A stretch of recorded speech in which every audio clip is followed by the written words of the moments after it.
श्री राम लक्ष्मण सहित विश्वामित्र का जनकपुर में प्रवेश श्री राम जी और लक्ष्मण जी मुनि के साथ चले। वे वहां गए जहां जगत को पवित्र करने वाली गंगा जी थीं। महाराज गाधी के पुत्र विश्वामित्र जी ने वह सब कथा कह सुनाई जिस प्रकार देवनदी गंगा जी पृथ्वी पर आई थी। तब प्रभु ने ऋषियों सहित गंगा जी में स्नान किया। ब्राह्मणों ने भांति भांति के दान पाए। फिर मुनिवृंद के साथ वे प्रसन्न होकर चले और शीघ्र ही जनकपुर के निकट पहुंच गए। श्री राम जी ने जब जनकपुर की शोभा देखी तब वे छोटे भाई लक्ष्मण सहित अत्यंत हर्षित हुए। वहां अनेकों बावलियां, कुएं, नदी और तालाब हैं, जिनमें अमृत के समान जल है और मणियों की सीढ़ियां बनी हुई हैं। मकरंद रस से मतवाले होकर भौरे सुंदर गुंजार कर रहे हैं। रंग बिरंगे बहुत से पक्षी मधुर शब्द कर रहे हैं। रंग रंग के कमल खिले हैं। सदा सब रथों में सुख देने वाला शीतल मंद सुगंध पवन बह रहा है। पुष्प वाटिका, फुलवारी, बाग और वन जिनमें बहुत से पक्षियों का निवास है, फूलते फलते और सुंदर पत्तों से लदे हुए नगर के चारों ओर सुशोभित हैं। नगर की सुंदरता का वर्णन करते नहीं बनता। मन जहां जाता है वहीं लुभा जाता, रम जाता है। सुंदर बाजार है। मणियों से बने हुए विचित्र छज्जे हैं, मानो ब्रह्मा ने उन्हें अपने हाथों से बनाया है। कुबेर के समान श्रेष्ठ धनी व्यापारी सब प्रकार की अनेक वस्तुएं लेकर दुकानों में बैठे हैं। सुंदर चौराहे और सुहावनी गलियां सदा सुगंध से सिंची रहती हैं। सबके घर मंगलमय हैं और उन पर चित्र खड़े हुए हैं जिन्हें मानो कामदेव रूपी चित्रकार ने अंकित किया है। नगर के सभी स्त्री पुरुष सुंदर, पवित्र, साधु स्वभाव वाले, धर्मात्मा, ज्ञानी और गुणवान हैं। जहां जनकजी का अत्यंत अनुपम सुंदर निवास स्थान महल है, वहां के विलास ऐश्वर्य को देखकर देवता भी थकित स्तंभित हो जाते हैं। मनुष्यों की तो बात ही क्या। कोट, राजमहल के परकोटे को देखकर चित्त चकित हो जाता है। ऐसा मालूम होता है मानो उसने समस्त लोकों की शोभा को रोक घेर रखा है। उज्जवल महलों में अनेक प्रकार के सुंदर रीति से बने हुए मणि जटित सोने की जरी के पर्दे लगे हैं। सीता जी के रहने के सुंदर महल की शोभा का वर्णन किया ही कैसे जा सकता है। राजमहल के सब दरवाजे फाटक सुंदर हैं, जिनमें वज्र के मजबूत अथवा हीरों के चमकते हुए किवाड़ लगे हैं। वहां मातहत राजाओं, नटों, मागधों और भाटों की भीड़ लगी रहती है। घोड़ों और हाथियों के लिए बहुत बड़ी बड़ी घुड़सालें और गजशालाएं, फील खाने बनी हुई हैं, जो सब समय घोड़े, हाथी और रथों से भरी रहती हैं। बहुत से शूरवीर मंत्री और सेनापति हैं। उन सबके घर भी राजमहल सरीखे ही हैं। नगर के बाहर तालाब और नदी के निकट जहां तहां बहुत से राजा लोग उतरे हुए, डेरा डाले हुए हैं। वहीं आमों का एक अनुपम बाग देखकर, जहां सब प्रकार के सुभीते थे और जो सब तरह से सुहावना था, विश्वामित्र जी ने कहा, हे सुजान रघुवीर, मेरा मन कहता है कि यहीं रहा जाए। कृपा के धाम श्री रामचंद्र जी बहुत अच्छा स्वामिन। कहकर वहीं मुनियों के समूह के साथ ठहर गए। मिथिलापति जनक जी ने जब यह समाचार पाया कि महामुनि विश्वामित्र आए हैं, तब उन्होंने पवित्र हृदय के, ईमानदार, स्वामी भक्त, मंत्री, बहुत से योद्धा, श्रेष्ठ ब्राह्मण, गुरु शतानंद जी और अपनी जाति के श्रेष्ठ लोगों को साथ लिया और इस प्रकार प्रसन्नता के साथ राजा मुनियों के स्वामी विश्वामित्र जी से मिलने चले। राजा ने मुनि के चरणों पर मस्तक रखकर प्रणाम किया। मुनियों के स्वामी विश्वामित्र जी ने प्रसन्न होकर आशीर्वाद दिया। फिर सारी ब्राह्मण मंडली को आदर सहित प्रणाम किया और अपना बड़ा भाग्य जानकर राजा आनंदित हुए। बार बार कुशल प्रश्न करके विश्वामित्र जी ने राजा को बैठाया। उसी समय दोनों भाई आ पहुंचे जो फुलवाड़ी देखने गए थे। सुकुमार किशोर अवस्था वाले श्याम और गौर वर्ण के दोनों कुमार नेत्रों को सुख देने वाले और सारे विश्व के चित्त को चुराने वाले हैं। जब रघुनाथ जी आए तब सभी उनके रूप एवं तेज से प्रभावित होकर उठकर खड़े हो गए। विश्वामित्र जी ने उनको अपने पास बैठा लिया। दोनों भाइयों को देखकर सभी सुखी हुए। सबके नेत्रों में जल भर आया। आनंद और प्रेम के आंसू उमड़ पड़े और शरीर रोमांचित हो उठे। राम जी की मधुर मनोहर मूर्ति को देखकर विदेह जनक, विशेष रूप से विदेह, देह की सुध बुद्ध से रहित हो गए। श्री राम लक्ष्मण को देखकर जनकजी की प्रेम मुग्धता, मन को प्रेम में मग्न जान राजा जनक ने विवेक का आश्रय लेकर धीरज धारण किया और मुनि के चरणों में सिर नवाकर गदगद प्रेम भरी गंभीर वाणी से कहा, हे नाथ, कहिए ये दोनों सुंदर बालक मुनिकुल के आभूषण हैं या किसी राजवंश के पालक, अथवा जिसका वेदों ने नेति कहकर गान किया है, कहीं वह ब्रह्म तो युगल रूप धरकर नहीं आया है।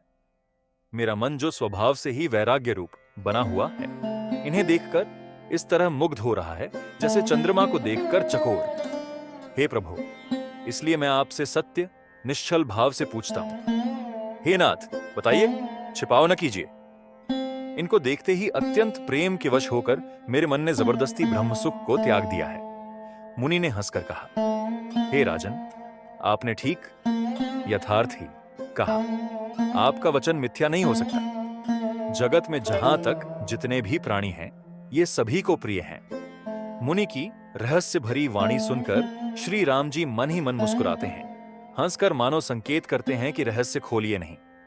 तब मुनि ने कहा, ये रघुकुल मणि महाराज दशरथ के पुत्र हैं। मेरे हित के लिए राजा ने इन्हें मेरे साथ भेजा है। ये राम और लक्ष्मण दोनों श्रेष्ठ भाई रूप, शील और बल के धाम हैं। सारा जगत इस बात का साक्षी है कि इन्होंने युद्ध में असुरों को जीतकर मेरे यज्ञ की रक्षा की है। राजा ने कहा, हे मुनि, आपके चरणों के दर्शन कर मैं अपना पुण्य प्रभाव कह नहीं सकता। ये सुंदर श्याम और गौर वर्ण के दोनों भाई आनंद को भी आनंद देने वाले हैं। इनकी आपस की प्रीति बड़ी पवित्र और सुहावनी है। वह मन को बहुत भाती है, पर वाणी से कहीं नहीं जा सकती। विदेह जनक जी आनंदित होकर कहते हैं, हे नाथ, सुनिए, ब्रह्म और जीव की तरह इनमें स्वाभाविक प्रेम है। राजा बार बार प्रभु को देखते हैं, दृष्टि वहां से हटना ही नहीं चाहती। प्रेम से शरीर पुलकित हो रहा है और हृदय में बड़ा उत्साह है। फिर मुनि की प्रशंसा करके और उनके चरणों में सिर नवाकर राजा उन्हें नगर में लिवा चले। एक सुंदर महल जो सब समय सभी रथुओं में सुखदायक था, वहां राजा ने उन्हें ले जाकर ठहराया। तदनंतर सब प्रकार से पूजा और सेवा करके राजा विदा मांगकर अपने घर गए। रघुकुल के शिरोमणि प्रभु श्री रामचंद्र जी ऋषियों के साथ भोजन और विश्राम करके भाई लक्ष्मण समेत बैठे। उस समय पहर भर दिन रह गया था।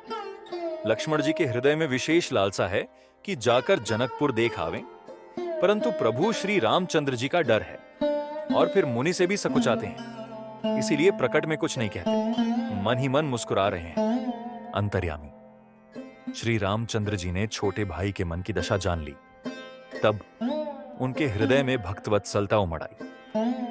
वे गुरु की आज्ञा पाकर बहुत ही विनय के साथ सकुचाते हुए मुस्कुराकर बोले, हे नाथ, लक्ष्मण नगर देखना चाहते हैं, किंतु प्रभु आपके डर और संकोच के कारण स्पष्ट नहीं कहते। यदि आपकी आज्ञा पाऊं तो मैं इनको नगर दिखलाकर तुरंत ही वापस ले आऊं। यह सुनकर मुनीश्वर विश्वामित्र जी ने प्रेम सहित वचन कहे, हे राम, तुम नीति की रक्षा कैसे न करोगे? हे तात, तुम धर्म की मर्यादा का पालन करने वाले और प्रेम के वशीभूत होकर सेवकों को सुख देने वाले हो। श्री राम लक्ष्मण का जनकपुर निरीक्षण। सुख के निदान दोनों भाई जाकर नगर देखाओ। अपने सुंदर मुख दिखलाकर सब नगर निवासियों के नेत्रों को सफल करो। सब लोगों के नेत्रों को सुख देने वाले दोनों भाई मुनि के चरण कमलों की वंदना करके चले। बालकों के झुंड इन के सौंदर्य की अत्यंत शोभा देखकर साथ लग गए। उनके नेत्र और मन इनकी माधुरी पर लुभा गए। दोनों भाइयों के पीले रंग के वस्त्र हैं, कमर के पीले दुपट्टों में तरकस बंधे हैं, हाथों में सुंदर धनुष बाण सुशोभित हैं। श्याम और गौर वर्ण के शरीरों के अनुकूल, अर्थात जिस पर जिस रंग का चंदन अधिक फबे उस पर उसी रंग के सुंदर चंदन की खौर लगी है। सांवरे और गोरे रंग की मनोहर जोड़ी है। सिंह के समान पुष्ट गर्दन, गले का पिछला भाग है, विशाल भुजाएं हैं, चौड़ी छाती पर अत्यंत सुंदर गजमुक्ता की माला है। सुंदर लाल कमल के समान नेत्र हैं। तीनों तापों से छुड़ाने वाला चंद्रमा के समान मुख है।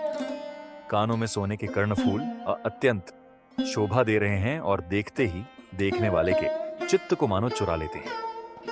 उनकी चितवन दृष्टि बड़ी मनोहर है और भौहें तिरछी एवं सुंदर हैं। माथे पर तिलक की रेखाएं ऐसी सुंदर हैं मानो मूर्तिमती शोभा पर मुहर लगा दी गई है। सिर पर सुंदर चौकोनी टोपियां देख कैसे एक हैं। काले और घुंघराले बाल हैं। दोनों भाई नख से लेकर शिखा तक, एड़ी से छोटी तक सुंदर हैं और सारी शोभा जहां जैसी चाहिए वैसी ही है। जब पुरवासियों ने यह समाचार पाया कि दोनों राजकुमार नगर देखने के लिए आए हैं, तब वे सब घर बार और सब कामकाज छोड़कर ऐसे दौड़े मानो दरिद्री धन का खजाना लूटने दौड़े हों। स्वभाव ही से सुंदर दोनों भाइयों को देखकर वे लोग नेत्रों का फल पाकर सुखी हो रहे हैं। युवती स्त्रियां घर के झरोकों से लगी हुई प्रेम सहित श्री रामचंद्र जी के रूप को देख रही हैं। वे आपस में बड़े प्रेम से बातें कर रही हैं। हे सखी, इन्होंने करोड़ों कामदेवों की छवि को जीत लिया है। देवता, मनुष्य, असुर, नाग और मुनियों में ऐसी शोभा तो कहीं सुनने में भी नहीं आती।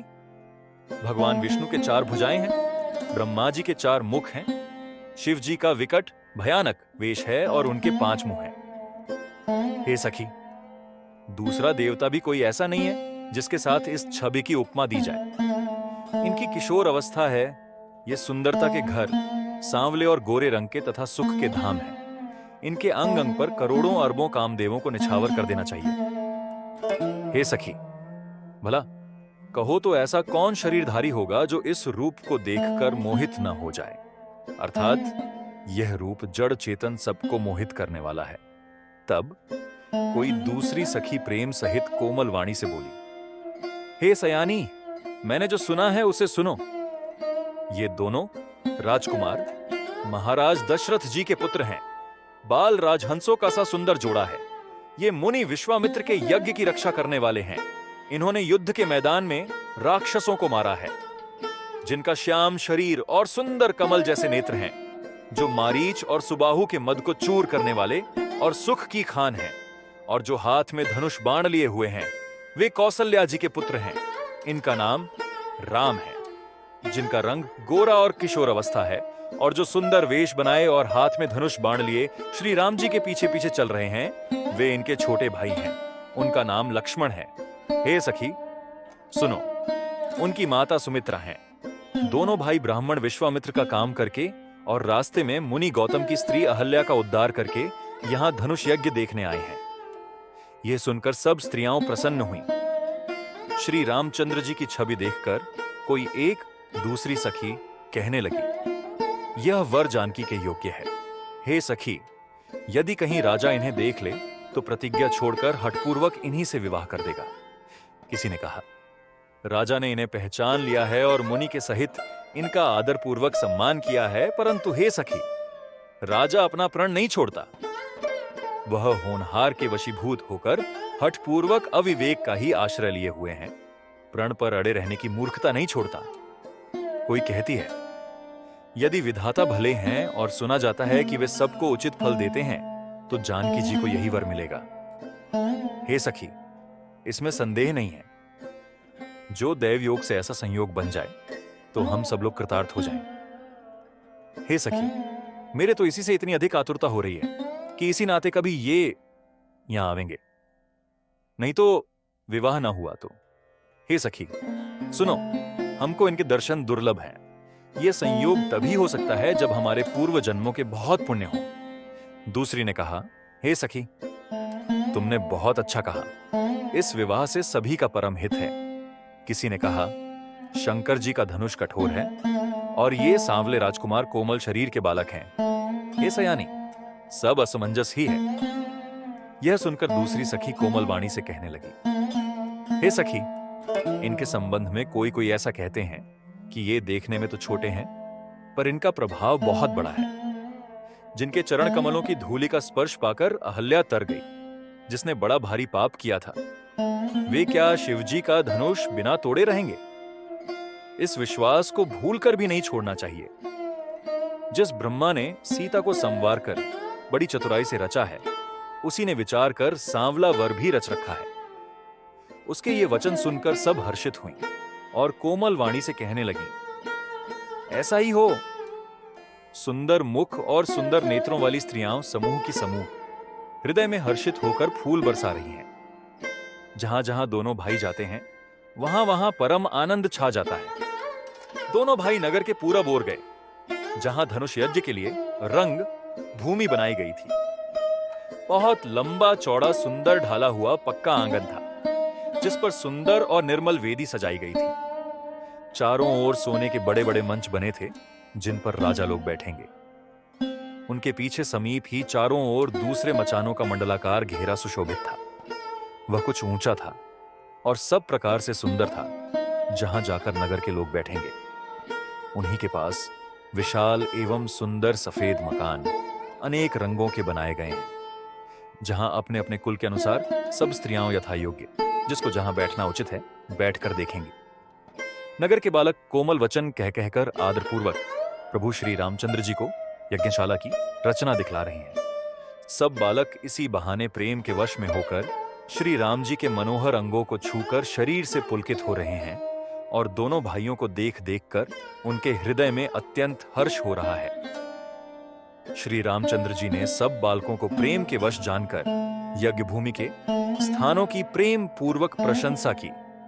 इससे बालकों का उत्साह, आनंद और प्रेम और भी बढ़ गया, जिससे वे सब अपनी अपनी रुचि के अनुसार उन्हें बुला लेते हैं, और प्रत्येक के बुलाने पर दोनों भाई प्रेम सहित उनके पास चले जाते हैं।